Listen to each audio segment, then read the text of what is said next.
remember where I was. I got extremely distracted. I saw something that needed to be covered. So I'm guessing the information on this video probably wasn't even recorded in the first place. That's probably right. Okay, I'm going to restart this whole thing. Okay, when I post this, I'm going to have to cut all that out because I think I didn't have any audio. Wow. All right. Yeah, I think my microphone was off. So that's where I think the issue was. So let's start this over. I'm actually pretty irritated with that. So, all right. So let's get this started. ENTJ, INTP, if you were watching this video previously, I don't know if you heard audio or not. I obviously had a technical difficulty and I didn't realize it until about 10 minutes in. So let's start this over. One of the biggest things and contributors to actually making this video actually starts off in understanding that with my other videos about compatibility, I tried to shy away from compatibility between types.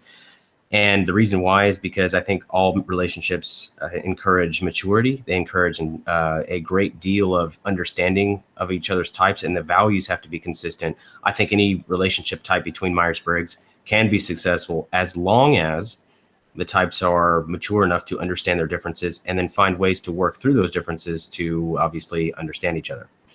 So with that being said, let's talk about ENTJ and INTP compatibility. INTPs and ENTJs have the same order functions. It's thinking, intuition, sensing, and then feeling at the very bottom. But these functions are very mirrored, so they create problems when they are not understood by either party. So what I want to talk about is the attitudes, the directions of functions. As you know or may not know, I'm working on a function series right now, which actually is taking a lot of effort and time. It's not one of these ad-lib videos that I do just off the top of my head, which I'm notorious for doing. But these videos actually have scripts, and I'm trying to deliver information in a consistent and plausible way for other people to understand functions.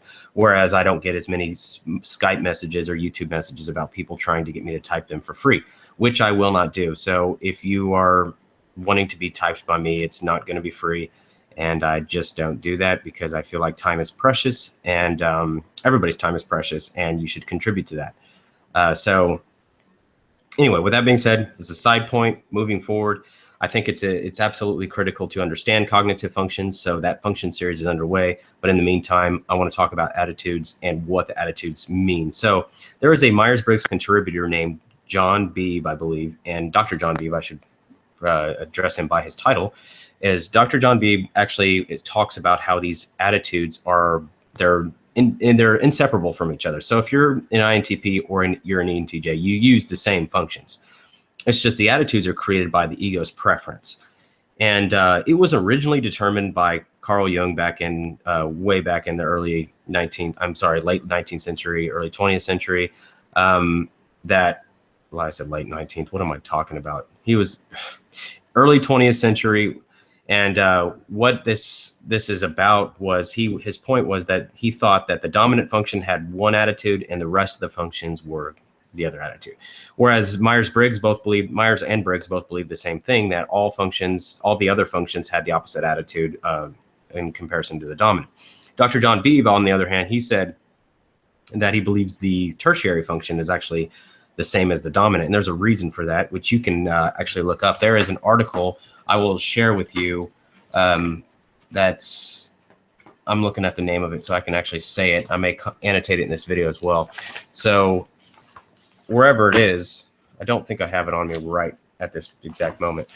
But the key is understanding that these different types have the same functions, but their attitudes are different, is formed in what we call an archetype, whether it's collective or individual. And his point is that, when you have these different archetypes, that complexes are formed around them, and the ego takes a direction of preference. And this is generally innate, and it does not change with time. And I say generally, I guess there's exceptions to everything, but as far as I'm concerned, it's pretty fixed. Okay. So I don't want to jump too far into psychology. I want to get past that. I want to get in the nitty-gritty details of what the ENTJ and the INTP compatibility is.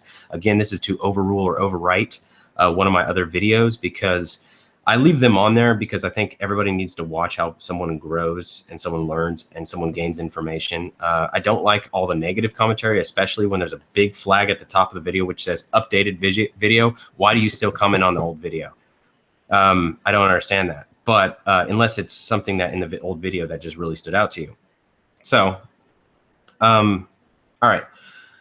This is updated all that. I got a lot of negative reviews on these older videos, mainly with people that expect that said I was wrong, and I was very wrong about some of the stuff in the older videos. I don't need to go into detail. This video is hopefully going to overwrite that. I will say that I do listen to negative commentary, but if it comes off in a negative way, it's less likely that I'm going to pay attention to you as a person or respect your opinion in general, because it's important to communicate effectively. There's a lot of workshops and a lot of information available how to become a better communicator and take an idea that's in your head, the way you feel about an idea, and then deliver that information to someone else.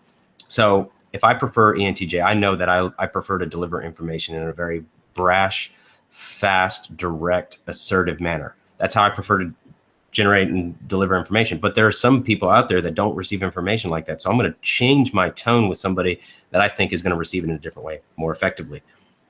I don't want to dive into all the basics of what communication is, but I will say this as well, is it starts off with a sender. The sender creates a message, and then out of something they say, and they send it through a channel.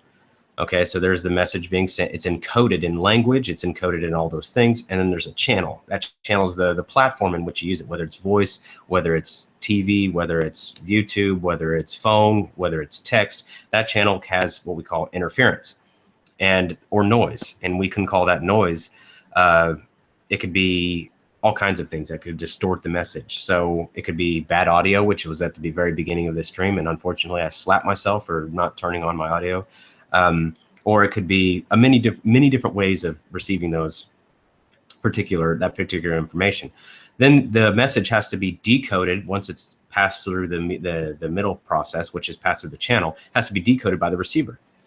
Okay, so if the receiver's focus is on, let's say the receiver focus on details, they're very detail oriented, and you're talking in a very vague language, do you think that message is going to be received very well? Or let's say the receiver is a very feeling oriented person, and you're talking in a very logic oriented manner. They don't really believe, then the interference can be even their own beliefs. So if you want to deliver a message effectively, it's important to cater to different types to communicate. It doesn't mean you have to stay talking in a certain way. I don't believe in that there's a norm of a way you should talk. I think you should be yourself and be authentic, but I think it's important to understand who your audience is and how you're delivering information to that audience. Okay, so with that being said, let's go into details about the ENTJ and INTP. So the ENTJ and INTP have the same cognitive functions, same order. There's the thinking, intuition, sensing, and then feeling. So the thinking and intuition is the primary things I'm going to talk about here, because that's where their modus operandi is most of the time. They're always in thinking and intuition. They can move into sensing, but it's unlikely. So let's look about this. I'm going to use intuition the way that I'm taking in information. So if I'm listening to you, I'm probably using my intuition. I'm probably using that method to receive information. Whereas if I'm delivering information, it's very likely that I'll be using extroverted thinking to deliver that information.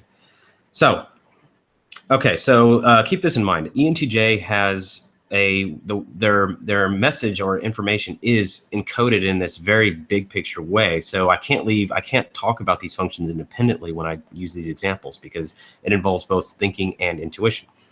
So when I communicate, I'm trying to get to my big point. Everything I'm saying is conglomerating to this point. It's all moving to the singular point. It's all convergent. It's all moving to that one point. Now, there is sometimes needless data, which I'm trying to cater to different personality types, and I don't do so well at it. But it's also imperative that I understand who I'm talking to. So it's all converging to this one point. It's very big picture. This is absolute. It's very, what is going to happen? What is the prediction? I plan on this conversation going, what do I want to get out of this conversation? And this is what I want to deliver in this message that I'm sending. What point do I want to drive home? INTP is almost an entirely opposite scope. The INTP is focused on taking the information that's there in the environment and looking at all the possibilities and logically judging and ruling every possibility out. It's very deductive in that way. It's very interested in just ruling those possibilities out and looking at where the conversation is going. If you haven't thought about it already, this can create some serious complications between these two personality types. Excuse me.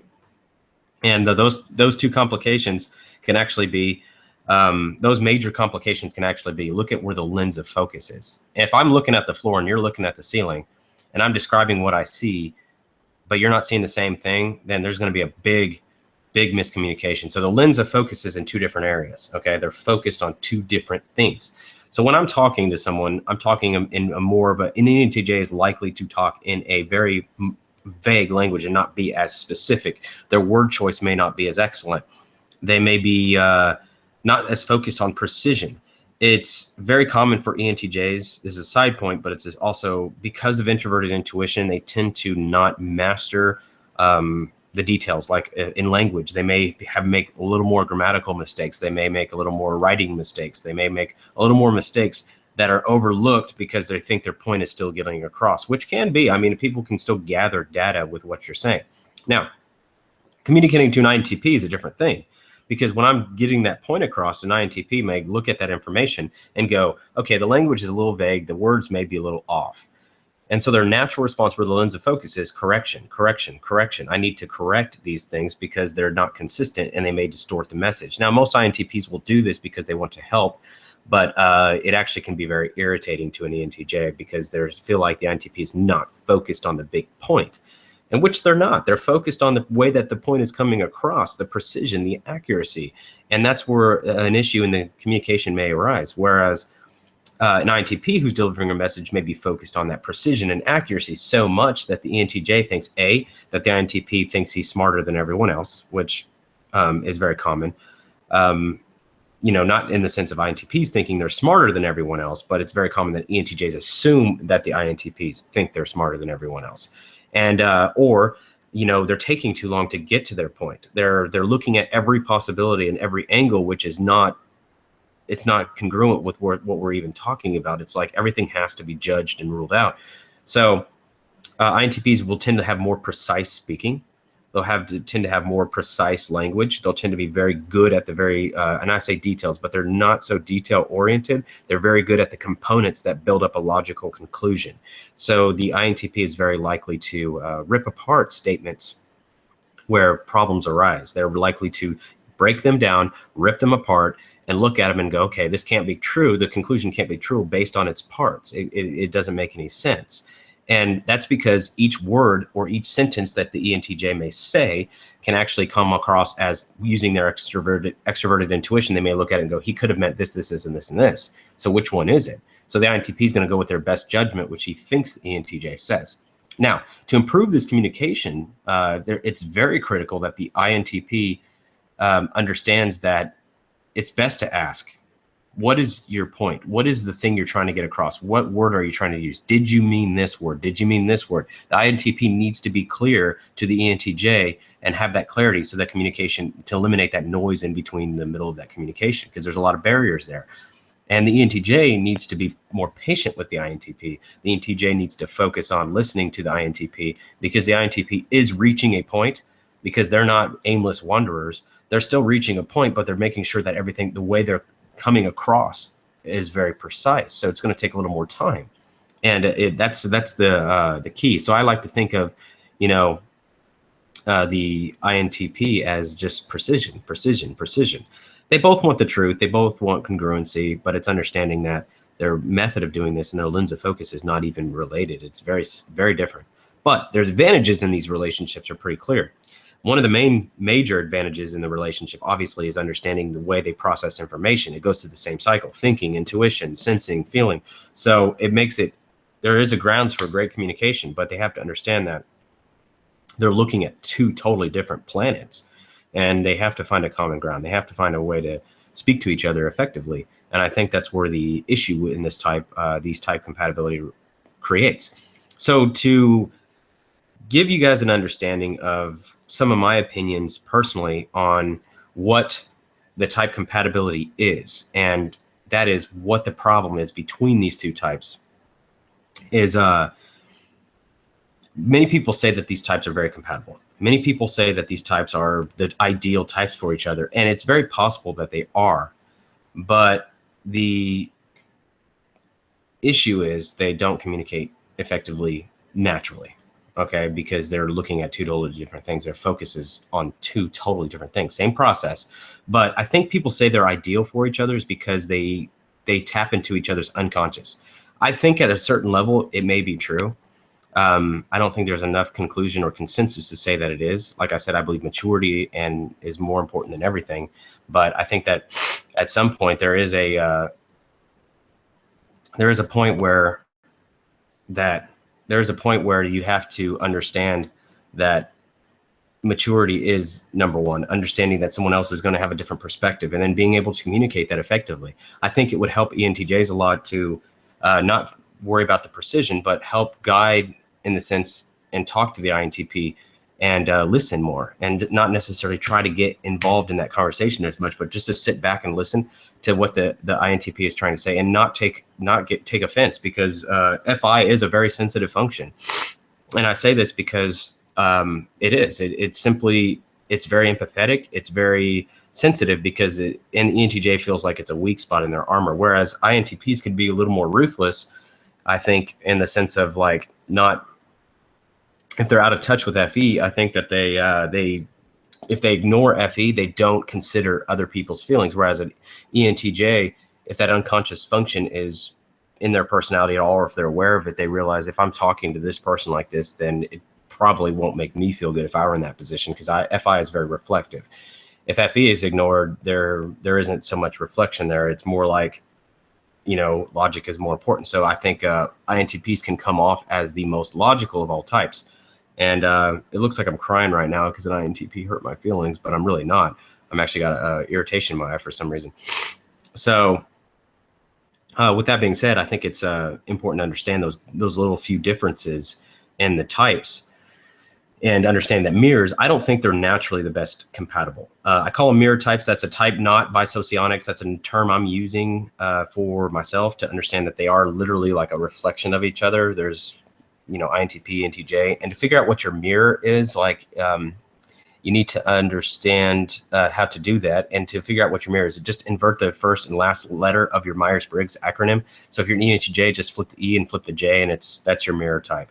Whereas if you are there's another term I've coined. I call it a rival type or an enemy type. I don't like to use the word enemy because it sounds like you guys can't make amends. But to figure out the type that is least compatible in communication, you flip the middle two letters. So for me, it's ESFJ.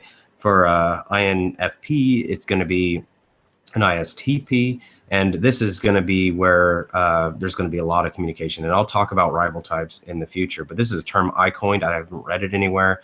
I wouldn't say that it's like absolute. I would definitely say that there is huge differences in communication with like an ESFJ or an ENTJ or an INTP, and you flip the middle two and you're going to get an ISFP. And these are where there's going to be a lot of barriers to sharing ideas, because not only do you have the same functions and you can approach something logically, but you have to approach feeling and in the opposite orientation, or you have to approach logic and in the opposite orientation, which makes things very difficult for a conversation. So with that being said, I think that that does cover a lot of the INTP ENTJ compatibility. I do think there's one more thing I want to add into this, and I think the main thing is understanding that maturity is all important in this.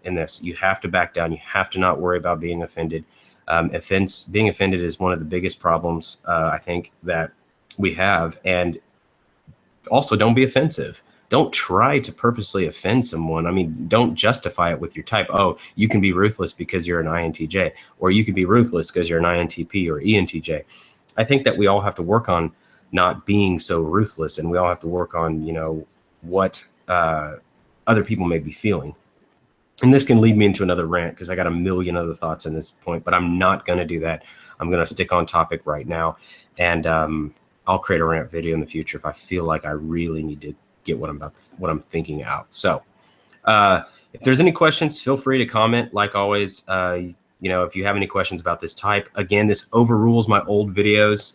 I think that both types are equally capable.